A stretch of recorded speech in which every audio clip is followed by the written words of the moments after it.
예, 반갑습니다. 이렇게 밤에 산책을 하고 있습니다. 참 좋은 동네입니다. 옛날엔 이 골목에 사람들이 많았었는데 지금은 사람이 보이지 않습니다. 이 너무나 심각한 저출산으로 인해서 사람이 없는 것입니다. 옛날에 이 골목은 많은 공구 상가가 있었습니다. 지금은 아주 조용합니다. 그리고 나는 오늘 왜 이런 것인가? 그리고 무엇 때문에 이렇게 됐는가? 어떻게 해야 되는가? 또한 이와 같은 현상 속에서 가장 큰 피해자는 누구인가? 나는 오늘 이 이야기를 하고자 합니다. 여러분, 저출산은 우리 한국만의 문제가 아닙니다. 그러나 지금 이 저출산은 바로 이 한국에서 가장 치명적으로 일어나고 있습니다. 그러면 이와 같은 상황은 누가 만든 것이냐? 이와 같은 상황은 바로 미국 로스쿨에 이 문제가 있습니다. 여러분, 이 세상에서는 너무 많아도 안 되는 직업이 많이 있고 너무 적어도 안 되는 직업이 많이 있습니다. 흔히 그것을 이 사회보장제도 안에 있는 서비스업이라고 이야기합니다. 사회보장제도 안에 있는 서비스업. 그 얘기가 무슨 얘기냐면 이 사회를 보장하는 업종이 무엇이냐 하는 것입니다. 사회를 보장하는 업종. 그것은 의사들도 있을 수 있고 공무원들도 있을 수 있고 아니면은 이 건설업이 또 있을 수 있고 아니면은 학교 이렇게 식당에서 음식을 하는 사람들도 있고 여러 가지 많은 직장이 있습니다. 이 업종들은 우리 사회를 지탱하는 데 있어서 꼭 필요한 존재들이라는 겁니다. 그러나 이 업종이라고 하는 것이 이 사회의 크기와 사회의 질과 사회의 풍요만큼만 있어야 된다는 것입니다. 이것이 어떤 한 집단이 너무 많아져도 안 되고 너무 적어져도 안 되는 것입니다. 이게 바로 이 사회보장제도 안에서 성장할 수 있는 그러한 이 업종인 것입니다. 그런데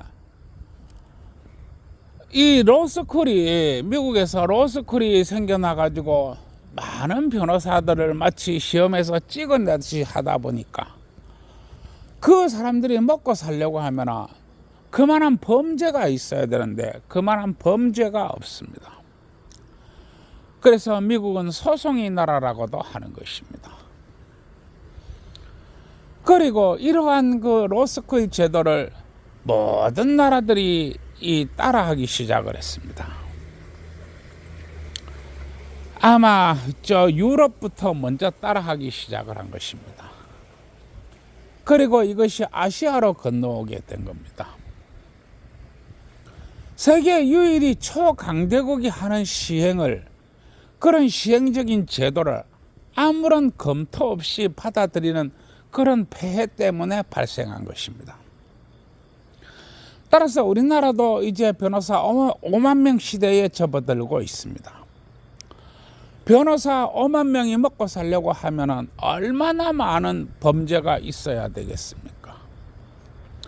그런데 우리나라는 그런 범죄가 그만큼 없습니다. 그만큼 없다 보니까 있지도 않은 범죄를 만들어내게 된 것입니다. 그러면은 누가 가장 피해를 보느냐? 바로 이 남자들보다도 여자들이 피해를 봅니다. 이 여자들은 이 소수의 패미가 다수의 여자들을 가지고 노는 그런 현상이 발생하게 된 것입니다. 소수의 패미가 다수의 여자들을 가지고 논다. 그렇게 되어버린 것입니다. 그리고 방송이나 언론이나 이 모든 것들이 모두 탐욕으로 되어 있습니다. 왜냐하면 기업은 이익을 목적으로 존재하는 것이기 때문에 그렇습니다. 그리고 이러한 것들에서 엄청나게 많은 국가돈이 들어가고 있습니다. 그러나 우리 한국 여성들은 이러한 사실들을 피부로 받아들이기가 너무 어렵습니다. 왜냐하면 이러한 급격한 모든 변화들은 대부분이 한국 여성이 받아들이기 위해서는 너무나 급격한 변화이기 때문에 그렇습니다. 우리가 커올 때만 해도 이 여자가 이제 있으면 주위에 남자들이 모여들었습니다. 그리고 여자는 그 남자들이 대시 속에서 남자를 고를 수 있었습니다.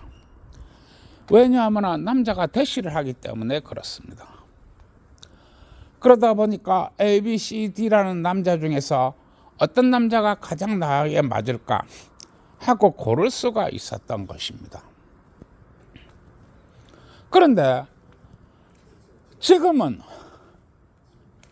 이제 남자들이 살고자 하는 욕구가 생긴 것입니다.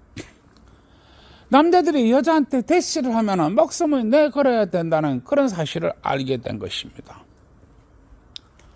그러면 사람은 이 번식 본능보다도 생존 본능이 우선합니다. 생존 본능이 우선하기 때문에 여자한테 대시하지 않습니다. 이해하시겠습니까? 그런데 여성들은 이와 같이 빠르게 변화하는 이런 문화적인 기류를 따라오기가 너무나 어렵습니다. 왜냐하면 남자들이 따라오지 않으니까, 남자들이 대시하지 않으니까 이제는 여성들이 대시를 해야 되는 것입니다. 그런데 여성들이 대시할 수 있을까? 그건 정말 너무도 어려운 것입니다. 왜냐하면 지금 있는 이제 30대, 40대의 여성들은 어릴 때는 전부 요조승려 교육을 받고 컸기 때문에 그렇습니다. 여자는 정숙해야 된다. 여자는 나댕기면 아니 된다. 여자는 이 난잡한 남자 관계를 가지면 안 된다. 이렇게 이 머릿속에 배기도록 교육을 받으면서 컸기 때문에 그렇습니다. 그리고 우리 사회는 무섭게 변하고 있습니다. 나는 앞에 편에 있어서 이 남자 하나를 놓고 이 날라리와 요조승려가 겨루게 되면 누가 이길까? 난 이런 얘기를 한 적이 있습니다. 마찬가지로 이제는 여자가 적극적으로 나서야 되는 그런 시대가 되어버린 것입니다. 여성 여러분, 여성이라는 것은 임신과 출산의 나이가 따로 있습니다. 이 임신과 출산의 나이를 벗어나면 안 되는 것입니다. 그리고 여성이 가장 아름다울 때, 여성이 가장 이쁠 때, 그때는 임신과 출산도 정말 걱정 없고 부드럽게 잘 이루어집니다. 그러나 여성이 나이가 들게 되면 임신과 출산도 너무 어려워지는 것입니다. 그리고 그 시기는 여자라는 전체 인생으로 바라볼 때 한 3분의 1밖에 안 되는 그런 기간입니다. 이 짧은 기간 동안에 남자들이 너도 나도 대시를 할 수 있어야 되는데 지금은 그게 거의 불가능합니다. 따라서 우리 여성들이 생각을 깊이 가져가야 됩니다. 그리고 행동을 신속하게 가져가야 됩니다. 그래야만이 여자가 여자력을 잃지 않고 한평생을 무탈하게 보낼 수가 있게 되는 것입니다. 여성 여러분, 세상이 변하는데 나만 변하지 않는다. 그건 아주 잘못된 것입니다. 사람들은 얘기합니다. 키가 180은 되어야 돼. 뭐 30평 아파트 있어야 돼. 뭐 이제 너 부모 이 노후 준비는 돼 있어야 돼. 현금 배덕 돼 있어야 돼. 모두가 똑같이 노래 부르듯 부르고 있습니다. 이것은 거대한 가스라이팅이라는 것입니다. 세상에는 자산 남자도 있고 못 사는 남자도 있습니다. 키가 큰 남자도 있고 키가 작은 남자도 있습니다. 돈을 잘 버는 남자도 있고 못 버는 남자도 있습니다. 그리고 이 모든 남자들이 뭉쳐서 살아가는 세상의 사회라고 합니다. 그런데 남자를 어느 작대기 하나 갖다 놔놓고 너는 이만큼 되어야 돼. 이만큼 안 되면 난 절대로 결혼 안 해. 그러면서 내 짝대기가 얼마인지는 알려고 하지 마. 이렇게 하면 굉장히 곤란한 것입니다. 그것은 스스로 엄청난 가스라이팅에 여러분들이 소모되고 있다는 것을 말하는 것입니다.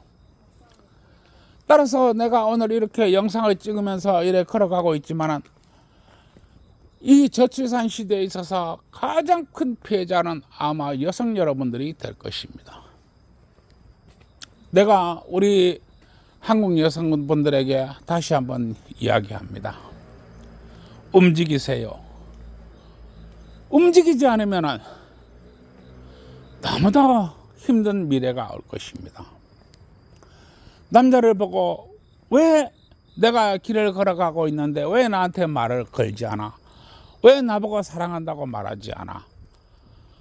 왜 나보고 놀러 가자고 말하지 않아? 이렇게 묻지 마십시오. 남자는 그 말 한마디 한마디가 목숨을 걸어야 됩니다. 그게 지금 현실입니다. 그러면 남자는 움직일 수도 없고 말할 수도 없는 존재가 되어버렸습니다. 그게 지금 이 사회입니다. 따라서 나는 여성 여러분들에게 이야기합니다. 돈 많은 남자, 힘 좋은 남자, 밤일 잘하는 남자, 키 180 되는 남자, 30평짜리 되는 새 아파트 가진 남자, 현금 배덕인 남자, 그런 거 찾지 마십시오. 그런 거 찾지 마시고 어떻게 하든지 간에 자신의 책임질 수 있는 성실한 남자, 자신이 어려움에 있을 때 믿고 기댈 수 있는 남자, 그런 남자를 찾으세요.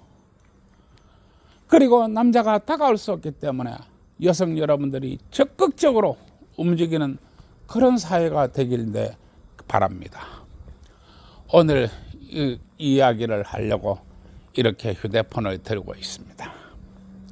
그러면 또 이야기해야 되겠지요? 젊은 청춘 남녀 여러분, 왜든지 둘이 손잡고 좋은 데 놀러 다니시고 어쨌든 그 지역의 상권도 먹고 살기 위해서 맛있는 것도 사 드시고 또 그 지역의 상권도 이제 숙박업소도 먹고 살기 위해서 떡도 많이 치시기 바랍니다. 청춘 남자가 떡을 쳐봐야 됩니다. 떡을 쳐봐야만이 남녀를 알 수 있습니다. 결혼은 수치와 데이트로 하는 게 아니기 때문에 그렇습니다. 청춘 남자가 떡을 쳐보면 영이 남자한테 와서 이야기합니다. 이 여자 정말 이뻐. 이 여자 정말 사랑스러워. 이 여자 정말 믿을만해. 너와 함께 100년을 살 거야. 이렇게 이야기합니다. 그리고 또 영이 여자한테 가서 이야기합니다. 이 남자 정말 멋져. 이 남자 정말 책임감 있어. 이 남자 정말 괜찮아. 너와 함께 100년을 살 거야. 이렇게 이야기합니다. 그래서 떡을 쳐보라는 것입니다. 그리고 우리 청춘 남녀는 떡이라고 하고 기혼자 여러분은 박는 거라고 했는데, 우리 기혼자 여러분들이 밤일을 너무너무 안 한다는 걸 알고 있습니다. 물론 뭐 안 하는 게 아니라 못 하는 거지요. 그러나 세상에 일 만만한 게 어디 있습니까? 아무것도 없습니다. 세상 일이란 것은 수월한 게 하나도 없기 때문에 그렇습니다. 나는 항상 이야기합니다. 하나가 있으면 하나가 존재한다. 그러면 여러분들이 밖에 나가서 열심히 일하는 것은 하나입니다. 그러나 집에서도 일 잘해야 됩니다. 그게 바로 밤일이라고 하는 것입니다. 그리고 부부가 많이 박아야 애를 낳지요. 안 박는데 어떻게 애를 낳습니까? 그리고 부부가 박으면 박는 만큼 사랑이 깊어지고, 박으면 박는 만큼 애정이 많아지고, 박으면 박는 만큼 더 부부가 사랑하는 것입니다. 이게 부부가 밤일을 열심히 해야 되는 이유입니다. 좀 밤일 좀 열심히 합시다. 밤일을 많이 해야 애를 낳지요. 좀 밤일 좀 열심히 합시다. 그러고 참 청춘남녀가 박는 떡이 도대체 무슨 떡인지 모르겠는데 떡집 사장한테 가서 물어보시기 바랍니다. 우리나라 이래도 피곤하고 저래도 피곤합니다. 그러면 이 떡집 사장이 아침에는 참기름 발라가 떡을 치고, 점심 때는 콩기름 발라가 떡을 치고, 저녁에는 들기름 발라가 떡을 치고, 뭐 이래도 받고 저래도 떡을 치고 뭐 그렇게 하니까 이 떡집 사장이 떡 하나 주면서 잘 가르쳐 줄 것입니다. 그러고 이 기혼자 여러분들은 뭐 애들은 떡이라고 어른은 박는 거라고 했는데, 그게 뭐 남편이 박는 건지 마누라가 박는 건지 뭐 도통 모르겠는데, 어쨌든 간에 건설회사 사장한테 가서 물어보세요. 그러면 건설회사 사장이 아침에는 세모난 파이프 받고, 점심 때는 네모난 파이프 받고, 저녁 때는 둥그란 파이프 받고, 또 새벽에 자다 일어나가지고 커다란 강간도 쉐리 박아쌌고, 밤도 낮도 없이 박아싸니까 아마 건설회사 사장이 입에 침을 발라가면서 그 어려운 난공사를 설명해 줄 것입니다. 건설회사 사장한테 가서 물어보세요. 우리나라 이래도 피곤하고 저래도 피곤합니다. 그래도 모두 힘내고 좋은 밤 됩시다. 구독과 좋아요 눌러주세요.